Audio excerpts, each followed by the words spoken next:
Assalamu alaikum class 6th. Welcome to your 4th week. Today we will start our first lecture of history. Hope so you have completed all of your assignments of the last week. Students, today we will read about Babylonian civilization. So let's start our lecture. As we already read about different civilizations, today is the civilization of Babylonians. Babylonian civilization thrived on the already existing Sumerian civilization.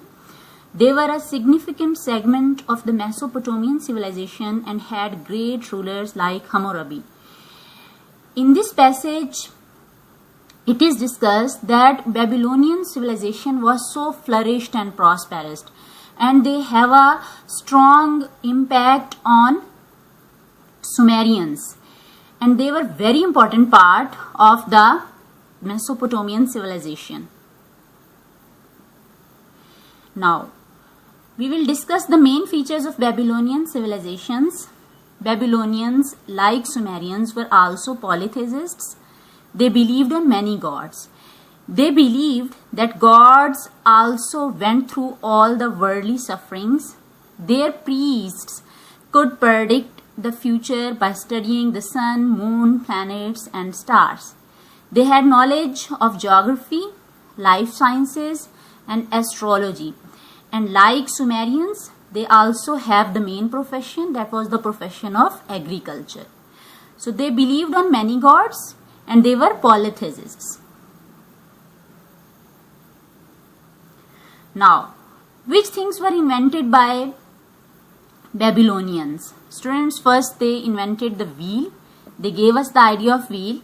They divided time into 60 seconds and hour into 60 minutes. Their calendar had 360 days in a year. They made the first sailboat in the world.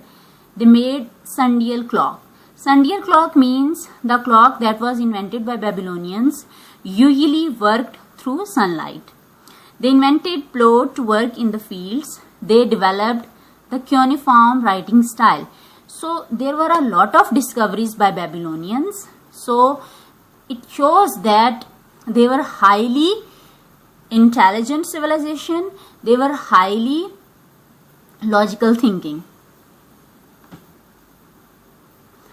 Now, students, here is an activity for you. You will draw the map of Mesopotamia that is mentioned on your textbook page 8. After that, you will write a short note that will contain at least 5 to 6 lines about the contributions of Mesopotamian peoples. So please complete your task. Have a nice day. Thank you.